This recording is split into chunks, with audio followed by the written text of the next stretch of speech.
Une opération d'élimination de sangliers au Texas a mis au jour quelque chose de troublant, et cela n'a rien à voir avec les sangliers eux-mêmes.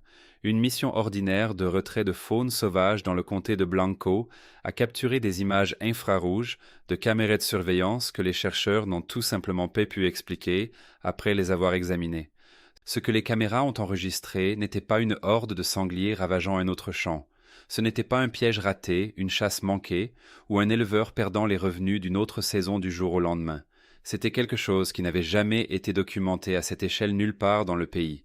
Quelque chose qui recadre chaque dollar dépensé, chaque hélicoptère déployé, et chaque piège installé dans l'État le plus endommagé par les sangliers d'Amérique. Les responsables de la faune qui ont visionné ces images ont immédiatement modifié leur façon d'opérer, non pas à cause de ce que faisaient les sangliers, mais à cause de ce qui se passait dans les broussailles autour d'eux. Silencieusement, méthodiquement et complètement hors de vue de tous les programmes d'éradication en cours au Texas. Voici ce qui figurait réellement sur ces images. L'invasion. Elle a commencé dans les années 1500. Des explorateurs espagnols se déplaçant le long de la côte du Golfe ont relâché des porcs domestiques dans la nature comme réserve alimentaire vivante pour de futures expéditions. L'idée était simple. Laisser des porcs, revenir plus tard, manger des porcs. C'était une stratégie logistique que les Espagnols avaient utilisée dans toute la Caraïbe et l'Amérique centrale, un moyen d'établir des sources de protéines le long des routes qu'ils prévoyaient d'emprunter à nouveau. Ce qui s'est réellement passé, c'est que ces animaux ont disparu dans les forêts, ont trouvé un continent avec une nourriture illimitée, aucun prédateur ayant évolué pour les chasser, et aucune maladie capable de réduire leur nombre. Ils se sont répandus à travers le paysage sur plusieurs générations et se sont reproduits sans aucun plafond naturel sur leur population. Au moment où quelqu'un a remarqué l'ampleur de ce qui s'était passé, ce n'était plus une situation maîtrisable. Puis, au début des années 1900, de riches Européens ont commencé à faire venir des sangliers sauvages d'Eurasie aux États-Unis dans le seul but de les chasser pour le sport. Il ne s'agissait pas d'animaux de ferme.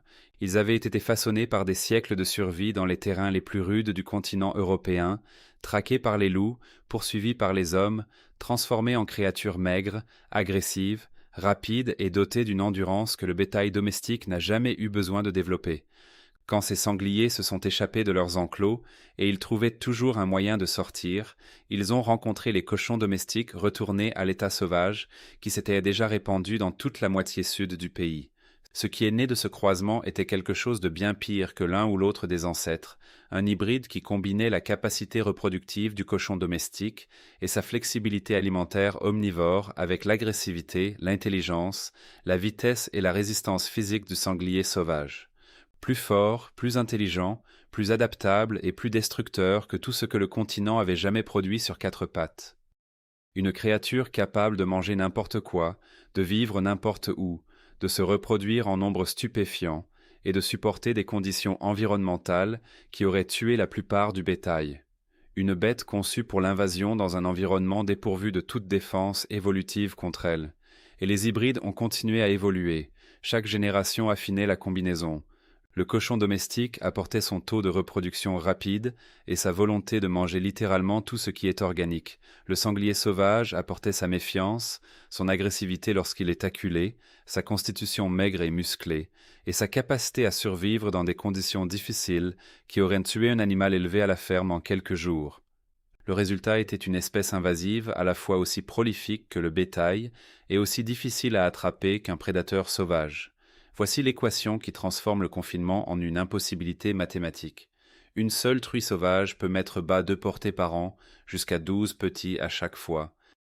Lorsque les conditions sont propices, et dans tout le sud américain elles le sont presque toujours, une population de cochons sauvages peut se multiplier par 2 en moins de 5 mois. Cette progression ne connaît aucun palier. Aucun point d'équilibre naturel n'est atteint ni maintenu par la population. Le chiffre ne progresse que dans une seule direction.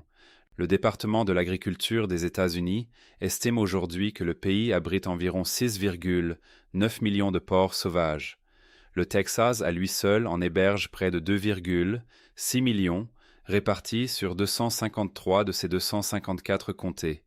La seule exception demeure le comté d'El Paso, séparé du reste de l'État par des centaines de kilomètres de terrain aride que même les cochons sauvages n'ont pas encore franchi. Il ne s'agit pas d'un problème de faune, il s'agit d'une occupation. et la bête qui occupe le territoire est bâtie comme si elle savait que personne ne peut l'arrêter. Ces animaux sprintent à 30 miles à l'heure. Ils franchissent des clôtures de 40 pouces sans ralentir. Leur défense dépasse 6 pouces. Leur peau atteint plus d'1 pouce d'épaisseur à certains endroits, soutenue par une couche de plaques cartilagineuses sur les épaules et le poitrail qui réduit les munitions légères à une simple gaine. Il faut savoir précisément où les frapper, et il faut viser juste du premier coup car il n'y a pas de deuxième essai. La biologiste spécialiste de la faune sauvage de l'USDA, Dr Sarah Vance, qui suit les schémas migratoires des cochons sauvages à travers le Texas depuis plus d'une décennie, a décrit leur comportement lors d'un briefing de terrain en 2023 avec des mots qui ont figé l'assistance. Elle a déclaré « Dès l'instant où vous ratez le point vital, ce cochon met ». Sur une base aérienne militaire située au centre du Texas, un ensemble de porcs sauvages a envahi la piste au lever du jour et contraint les pilotes, musique, à annuler les décollages pour éviter une collision catastrophique. À Irving, ils ont dévasté des terrains de golf, saccagé des pelouses résidentielles et arraché des infrastructures souterraines de fibres optiques d'une valeur de plusieurs millions. En 2019, une femme du comté de Harris a été attaquée par des porcs féroces juste devant sa propre maison. Elle n'a pas survécu. Un agriculteur du comté de Williamson a perdu 24 acres de maïs en une seule nuit. 40 000 $ envolés avant l'aube. Pas sur une saison, pas progressivement, en une nuit. Des recherches menées par l'université Texas A&M et le Centre national de recherche sur la faune sauvage ont révélé que le Texas seul perd plus de 500 millions de $ chaque année à cause des dégâts causés par les porcs érosés. À l'échelle des États-Unis tout entier, le coût annuel atteint désormais environ 3 milliards de $. Pour mettre cela en perspective, il s'agit de dommages économiques supérieurs à ceux de toute autre espèce invasive du pays, plus que la carpe asiatique, plus que les fourmis de feu, plus que les pythons birmanes, les porcs féroces constituent la catastrophe biologique la plus coûteuse actuellement en cours sur le sol américain. Et ce chiffre de 3 milliards ne capture que ce qui peut être documenté. Il n'inclut pas les éleveurs de bétail qui ont perdu du cheptel suite à des blessures infligées par les porcs et à la transmission de maladies. Il n'inclut pas les espèces d'oiseaux nichant au sol, éliminés de vastes étendues de terres agricoles du Texas parce que les porcs ont déterré chaque nid avant que les œufs ne puissent éclore. Il ne tient pas compte des dommages aux bassins versants causés par des centaines de milliers de porcs se vautrant dans les rivières et les lits de ruisseaux, effondrant les berges et transformant des sources d'eau propre en canaux de ruissellement contaminés. La destruction visible n'est que la couche superficielle. Ce que la plupart des gens travaillant sur ce problème n'ont jamais dit publiquement va beaucoup plus loin. L'échec. Pendant des décennies, le manuel officiel était simple. Piégez-les, tirez dessus, chassez-les de vos terres pour en faire le problème de quelqu'un d'autre. Rien de tout cela ne fonctionnait. Norman, éleveur possédant plus de 740 acres de terre broussailleuse du centre du Texas, regardait les sangliers dévaster un champ de céréales qu'il avait cultivé pendant 4 mois. 3 acres disparus en une seule nuit, les poteaux de clôture renversés sur le côté, les lignes d'irrigation déchiquetées sur le sol comme de la corde cassée. Il installa des pièges-cages appâtés avec du maïs fermenté. Il fit venir des équipes de chiens de chasse qui travaillèrent sur sa propriété pendant des jours. Il engagea des équipes professionnelles d'élimination qui avaient mené des opérations dans des dizaines de comtés. Ce qu'il parvint à accomplir après avoir dépensé de l'argent qu'il ne possédait pas fut de repousser temporairement les sangliers sur les terres voisines. En quelques jours, ils revenaient, pas forcément les mêmes bêtes, mais des plus rusées, des plus prudentes, des animaux qui semblaient avoir assimilé quelque chose de ce qui s'était passé et qui contournèrent désormais les traces d'une opération d'élimination comme l'eau contourne une pierre. Bruce Leland, chercheur spécialisé dans la faune avec plus de 20 ans d'expérience sur le terrain, avait observé ce schéma exact se reproduire sur des dizaines de propriétés. Il l'avait formulé clairement dans un rapport publié. Nous ne disposons pas d'outils assez puissants pour remporter ce combat. Chaque méthode traditionnelle est temporaire. Nous en capturons quelques centaines et ceux qui s'échappent produisent des dizaines de marcassins supplémentaires avant la saison suivante. C'est un bouton de réinitialisation biologique à chaque cycle de reproduction. La chasse en hélicoptère modifia l'échelle sans changer le résultat. Une équipe aérienne peut couvrir 400 000 acres en quelques jours et éliminer plus de sangliers en un seul après-midi qu'une équipe au sol n'en gère en un mois.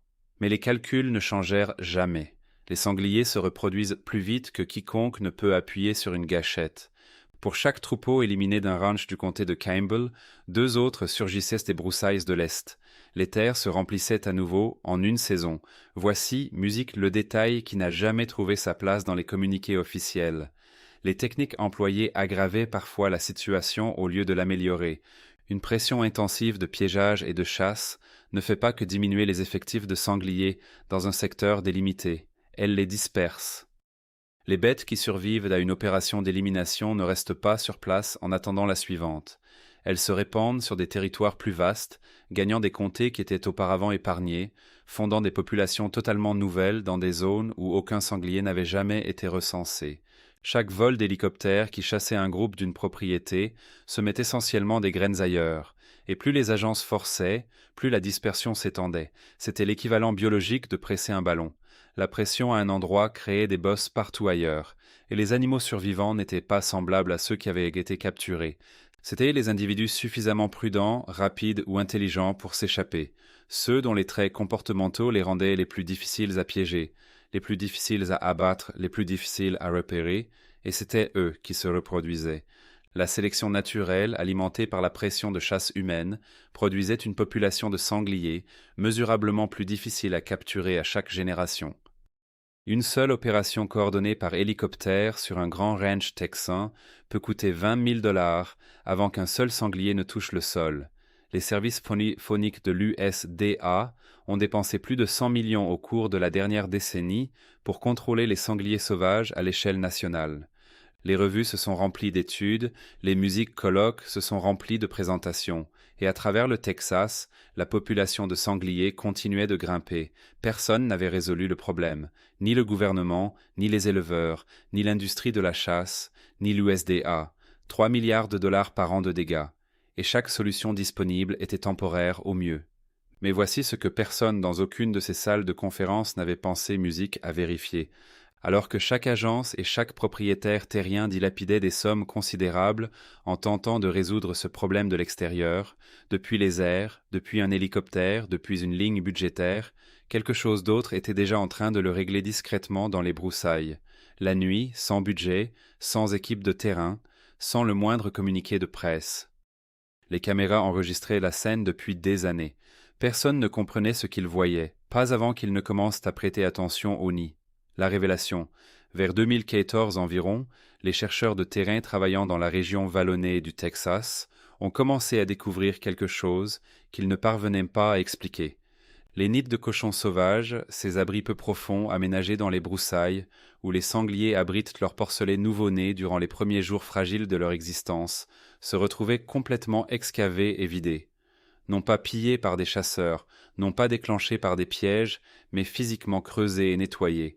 Rien ne restait hormis de la terre remuée et du silence. Aucune trace de sang, aucune marque de traînée, aucune preuve de lutte comme on s'y attendrait face à un prédateur assez imposant pour affronter une laie de près de 100 kg. Le docteur Michael Bodenschuk, biologiste des services phoniques œuvrant dans cette région vallonnée, s'accroupit près de l'un de ces nids, détruits par un matin glacial, le givre recouvrant encore le sol. Il examina les empreintes imprimées dans la terre meuble en bordure du site. Il possédait 20 années d'expérience de terrain en lecture de traces au sol. Il connaissait les empreintes d'ours. Il connaissait les empreintes de pumas. Il connaissait la pression large d'un grand prédateur s'activant sur un site de nidification. Celles-ci n'étaient rien de tout cela. Elles étaient petites, compactes, régulièrement espacées. Il demeura accroupi là plus longtemps qu'il ne l'avait prévu. Il contacta son directeur régional avant d'enregistrer l'échantillon. Des traces de coyotes. Un coyote de 15 kg ne devrait pas représenter une menace significative face à un sanglier sauvage de 100 kg. C'est un rapport de 1 à 6 en masse corporelle avec défense, blindage cartilagineux et vitesse explosive du côté du sanglier. Cela ne présentait aucune logique biologique en théorie, mais les caméras de surveillance racontaient déjà une histoire différente. Les premières séquences infrarouges importantes, extraites du comté de Blanco, montraient des coyotes se déplaçant dans les broussailles à 2 heures du matin, pas un comportement de charognage dispersé, un mouvement en formation, délibéré, coordonné, intentionnel. Le genre d'approche qui n'appartenait pas à un animal que la plupart des gens considéraient comme un opportuniste fouilleur de poubelles. Le coyote de tête s'est abaissé, les oreilles à peine au-dessus de l'herbe, s'approchant du nid face au vent pour que la mère truie ne puisse pas capter l'odeur. Derrière lui, deux autres coyotes se sont mis en position de flanc de chaque côté. Quand la mère quittait le nid ne serait-ce que quelques minutes pour chercher de la nourriture, il frappait. Un coyote maintenait sa position au périmètre du nid, guettant le retour de la mère. Un deuxième testait l'odeur et la position des porcelets. Puis, dans une ruée synchronisée, ils ont assailli le nid depuis deux directions simultanément, musique une seule morsure précise à l'arrière du cou. Le porcelet est devenu inerte. Il a été traîné dans la lisière des arbres avant que la mère n'achève son demi-tour. 5 secondes. Toute la séquence a pris moins de 5 secondes. Ce n'était pas de l'opportunisme aléatoire. C'était de la prédation coordonnée opérant à grande échelle, musique se produisant continuellement juste sous le nez de tout le monde pendant tout ce temps. Les résultats de laboratoire ont éliminé tout doute restant. Des chercheurs à Fort Hood, l'immense installation militaire du centre de Texas, musique, qui abrite l'une des populations de sangliers férods les plus denses sur toute propriété fédérale du pays, ont capturé 18 coyotes d'un territoire à forte densité de sangliers et les ont soumis à une nécropsie. Le docteur Justin French a dirigé l'équipe d'examen. Il s'attendait à trouver le régime alimentaire standard du coyote, lapin, rongeur, insectes, musique, la carcasse de cerf charognée occasionnelle. Ce qu'il a trouvé à la place l'a poussé à demander à son équipe de refaire l'analyse une seconde fois. Près d'un tiers de ces coyotes présentaient dans leur estomac des tissus non digérés provenant de marcassins de sangliers sauvages, des tissus frais et non des restes anciens récupérés sur une carcasse abandonnée par un autre prédateur. Des restes de marcassins chassés activement, fraîchement tués et consommés quelques heures seulement après la mise à mort. Les tissus étaient suffisamment intacts pour permettre la confirmation de l'espèce, l'estimation de l'âge approximatif de la proie ainsi que la méthode utilisée pour la tuer. Ces coyotes ne se nourrissaient pas de charognes. Ils chassaient de manière régulière, avec succès, et leur nombre laissait penser qu'il ne s'agissait pas d'une anomalie, mais bien d'une source alimentaire principale. En Géorgie, les services de la faune ont découvert de l'ADN de marcassins dans plus de 30% des échantillons d'excréments de coyotes collectés à travers tout l'État. Ce n'était pas le résultat d'une trouvaille occasionnelle et chanceuse. Il s'agissait d'une prédation générationnelle systématique opérant simultanément dans plusieurs États, et cela durait depuis des années. Personne ne l'avait surveillé parce que personne ne croyait cela possible. La machine à chasser. Voici ce que cette découverte signifiait pour chaque agence, chaque éleveur et chaque équipe d'hélicoptères ayant passé une décennie concentrée exclusivement sur les sangliers adultes. Tous les programmes de gestion de la faune du pays avaient visé la même cible, les adultes, piéger les adultes, tirer sur les adultes, repousser les troupeaux adultes d'une propriété à l'autre. Mais les coyotes ne s'en prenaient pas aux adultes. Ils avaient identifié un vecteur d'attaque complètement différent, un vecteur qu'aucun programme gouvernemental, aucune flotte d'hélicoptères, aucun système de primes n'avait jamais songé à cibler. Ils s'attaquaient à ce qui vient ensuite, la génération suivante, le cycle de reproduction lui-même. La technique porte un nom parmi les chercheurs qui l'étudient, prédation micro-périodique à haut risque, et la manière dont elle fonctionne ressemble à une opération militaire répétée. Les coyotes n'affrontent jamais directement les sangliers adultes. Une laie ou un verra adulte les surpasse de 6 fois leur poids et peut éventrer ou piétiner un coyote en quelques secondes. Ils le savent. Alors à la place, ils fabriquent le chaos. Un coyote de tête file à toute allure devant le bord d'un nid, assez près pour déclencher la panique, mais trop rapidement pour être attrapé. Les marcassins se dispersent dans toutes les directions. La laie, 200 livres de rage, pivote en tentant de déterminer dans quelle direction charger, réagissant au leurre. Trop lente et face à la mauvaise menace. Pendant qu'elle tourne, les coyotes en flanc se jettent de chaque côté, une morsure au cou. Le marcassin devient mou. Le coyote regagne le couvert des arbres avant que la mère n'achève sa rotation. Au moment où elle revient au nid, ils sont déjà à 300 yards, progressant dans des broussailles où elle ne peut les suivre. Avant 2010, il n'existe presque aucun témoignage documenté de coyotes chassant selon ce schéma coordonné. Presque aucun.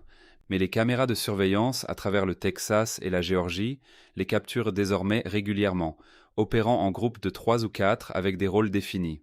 Un animal distrait de face, un autre contourne par la gauche, un troisième bloque la voie de fuite. Voilà une coordination tactique de niveau loup chez un animal que la plupart des gens considèrent comme un vulgaire charognard. L'adaptation comportementale va encore plus loin. La majorité des coyotes chassent traditionnellement la nuit, mais certaines populations spécifiques en territoire à forte densité de cochons ont décalé leur fenêtre de chasse principale vers l'aube précoce, la période exacte où les laits sont le plus physiquement épuisés. Après une nuit entière de recherche de nourriture et de fouilles, la laie est à son plus lent, à son plus exténué, à son moins réactive. Son temps de réaction est mesurablement diminué. Les coyotes ont trouvé cette fenêtre de fatigue et ont appris à l'exploiter avec précision. Ce n'est pas de l'instinct, c'est un comportement acquis transmis d'une génération à la suivante par observation, affiné au fil des années d'essais et d'erreurs, jusqu'à ce que la technique devienne assez fiable pour soutenir des populations entières. Le docteur Bodenhoek l'a qualifié du changement comportemental adaptatif le plus sophistiqué qu'il ait observé en 20 ans de recherche sur le terrain. Les écologistes estiment, musique, que la pression à l'origine de ce phénomène était d'origine humaine. L'élimination systématique de la base de proie traditionnelle du coyote, lapins, rongeurs et autres petits animaux a contraint des populations entières de coyotes à travers le sud américain à innover ou à périr. Et juste à côté d'eux, en quantité presque incalculable, se trouvait le plus grand surplus de proie du continent. Des marcassins sans protection, des millions d'entre eux, complètement ignorés par tous les prédateurs de l'écosystème, pratiquement invisibles pour tous les programmes de contrôle des sangliers en activité dans le pays. Les coyotes ne les ont pas ignorés. Les chiffres, les données changent déjà et le mouvement est indéniable. Au Texas, les pertes documentées de marcassins dues à la prédation par les coyotes ont doublé au cours des 10 dernières années. Dans certaines régions de l'Oklahoma et de la Géorgie, les populations de sangliers sauvages ont diminué de 20% dans les zones d'activité soutenue des coyotes. Aucun piège déployé, aucun hélicoptère dans les airs, aucun humain ne tirant un seul coup de feu. La Terre accomplissait quelque chose que tous les programmes financés avaient échoué à réaliser. Dans l'est du Texas en particulier, plus de 30% des marcassins disparaissent chaque saison de reproduction, et presque chacune de ces pertes correspond géographiquement aux zones de forte densité de coyotes. Lorsque les chercheurs ont commencé à superposer les deux ensembles de données, aire de répartition des coyotes et mortalité des marcassins, l'alignement n'était pas approximatif. Il était exact. Une population de coyotes saines et non perturbées accomplissait ce que 3 milliards de dollars d'efforts humains annuels ne pouvaient pas faire. Les chercheurs observant ces changements de chiffres ont commencé à poser une question qu'aucun des cadres officiels de contrôle des sangliers n'avait jamais sérieusement envisagée, et si la solution ne devait jamais venir d'en haut, ni d'un hélicoptère, ni d'un piège, ni d'un programme gouvernemental, mais de l'intérieur de l'écosystème lui-même. Et si la Terre possédait déjà un mécanisme de correction intégré, et si des décennies de gestion de la faune sauvage avaient systématiquement contribué à le démanteler? Cette interrogation aurait dû être soulevée bien plus tôt. La réponse frappa comme un coup porté en pleine poitrine. Pendant que cette régulation naturelle s'installait discrètement dans les broussailles, le gouvernement rémunérait des gens pour l'anéantir. De 2017 à 2020, plusieurs États ont proposé des primes allant jusqu'à 75 $ pour chaque coyote ramené sans vie. Les chasseurs ont encaissé ces récompenses par milliers. Les populations de coyotes dans les zones ciblées ont chuté brutalement, et dans un comté du Texas où les coyotes ont été réduits de plus de 60% par des programmes d'élimination ciblés, la population de porcs sauvages a triplé en 3 ans. Nous supprimions le remède.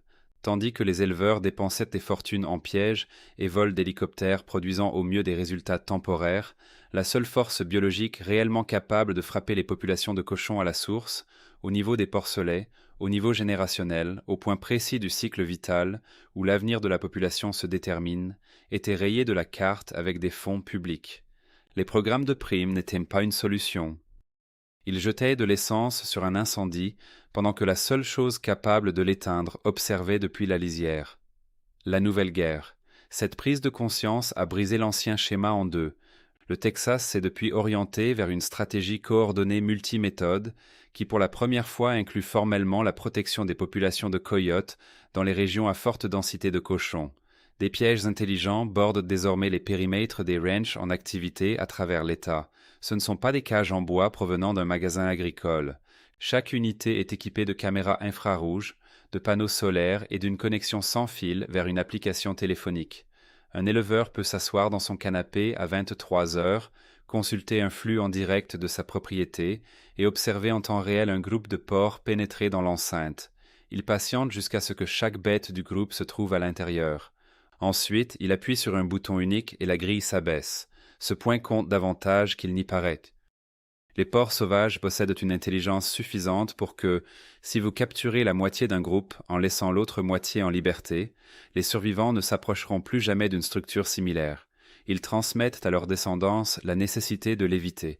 Vous disposez d'une seule chance avec n'importe quelle compagnie donnée, puis cette fenêtre se referme définitivement. Certains éleveurs ont appris à jouer une partie encore plus longue. Ils laissent les pièges grands ouverts pendant 2 semaines complètes, du maïs éparpillé à l'intérieur, aucun déclencheur actif. Les porcs entrent, mangent, se détendent et reviennent. Ils amènent d'autres congénères, ils amènent des marcassins. Sur 14 jours, ils perdent toute once de méfiance envers la structure. Puis, une nuit où les caméras montrent 30 ou 40 animaux à l'intérieur simultanément, la barrière se ferme. La compagnie entière capturée en un instant. Aucun survivant laissé pour propager le souvenir de ce qui s'est produit là. Les communautés à travers le Texas rural mettent maintenant leurs ressources en commun pour acquérir des systèmes de piégeage partagés couvrant plusieurs propriétés simultanément. Des équipes héliportées effectuent des balayages coordonnés sur des centaines de milliers d'acres dans des délais compressés. Le Texas a également commencé à tester sur le terrain des substances spécialisées distribuées via des distributeurs conçus pour exiger la force physique spécifique d'un porc pour s'ouvrir, gardant les cerfs, ratons laveurs et autres espèces non ciblées complètement en sécurité. Les résultats, là où toutes ces méthodes ont été combinées, sont frappants. Dans le comté d'Atascosa, une coalition d'éleveurs combinant pièges intelligents avec une gestion du territoire favorable aux coyotes a vu les pertes de récolte chuter de 600 acres de maïs, détruits annuellement à presque zéro. Le modèle texan est maintenant étudié par les agences fauniques en Australie et Nouvelle-Zélande, où les populations de porcs sauvages invasifs produisent leurs propres crises parallèles. Mais voici ce que tout chercheur sérieux dans ce domaine sait, même s'il refuse de le dire devant une caméra. Aucun piège ne remplace ce que font les coyotes. Aucun hélicoptère n'égale leur efficacité. Aucune toxine ne fonctionne 7 nuits par semaine par tous les temps, en ciblant la vulnérabilité exacte qui détermine l'avenir d'une population de sangliers, et ce ne sont pas les adultes. Cela n'a jamais été les adultes. C'est la génération suivante. La Dr Vance l'a dit clairement dans son dernier rapport de terrain. Les coyotes ne sont pas un complément à notre stratégie. Ils sont la stratégie. Tout le reste n'est que soutien. La réponse dans les images. Ce que ces images du comté de Blanco ont réellement montré. Les images qui ont forcé les responsables de la faune à tout repenser. Les images que les chercheurs ont visionnées encore et encore en tentant de comprendre ce qui se déplaçait dans les broussailles du Texas à 2 heures du matin n'étaient pas une menace, c'était la réponse. La réponse qui opérait dans le Hill Country depuis des années, pendant que chaque éleveur, chaque agence et chaque programme gouvernemental brûlait des ressources en regardant exactement dans la mauvaise direction. Avant les hélicoptères, avant les programmes de primes, avant les pièges en cage et le maïs fermenté et les 100 millions de dollars de dépenses fédérales, le coyote menait son propre programme de correction dans l'obscurité, efficacement, sans budget, sans supervision, sans une seule publication ou communiqué de presse, en ciblant le point précis du cycle de vie des sangliers qu'aucun programme humain n'avait jamais pensé toucher. Et chaque dollar dépensé pour les primes aux coyotes, chaque coyote rapporté 100 vies pour 75 $, avait coupé le câble de frein du seul mécanisme qui fonctionnait vraiment. Les gens qui dirigeaient ces programmes n'étaient pas malveillants. Ils travaillaient à partir d'un modèle qui supposait que la seule pression significative sur les populations de sangliers était la mortalité des adultes. Ce modèle avait constitué le socle de chaque programme de gestion de la faune du pays pendant des décennies et personne ne l'avait jamais remis en cause sérieusement. Personne n'avait visionné les images. Personne n'avait observé 3 coyotes démanteler un nid en moins de 5 secondes. Personne n'avait superposé les cartes de mortalité des porcelets sur celles de la densité des coyotes pour voir les courbes se rejoindre avec une exactitude mathématique. L'arme la plus efficace contre l'espèce invasive la plus destructrice de l'histoire américaine n'a jamais été une balle. Elle n'a jamais été un piège, un hélicoptère, ni un programme fédéral de primes. C'était l'animal que chacun de ces programmes a passé des décennies à tenter d'éliminer. Le charognard de 30 livres que tout le monde a sous-estimé. Le prédateur qui s'est adapté discrètement génération après génération, développant une coordination tactique digne du loup pendant que nous étions occupés à payer pour l'anéantir. Le coyote a découvert l'unique vulnérabilité d'une espèce qui avait vaincu toutes les stratégies humaines déployées contre elle, et il a exploité cette vulnérabilité avec une exactitude qu'aucune agence gouvernementale n'avait jamais atteinte. Pas depuis les airs, pas avec la technologie, pas avec des financements, depuis les broussailles, dans l'obscurité, 5 secondes à la fois. Les images prouvaient que cela se produisait, les données prouvaient que cela fonctionnait. Les cartes prouvaient que cela se déployait simultanément dans plusieurs États, sans aucune coordination humaine, sans aucun financement, sans aucun soutien institutionnel. Et la seule question qui demeure est de savoir si nous sommes assez intelligents pour cesser de détruire la réponse maintenant, musique que nous savons enfin ce qu'elle représente.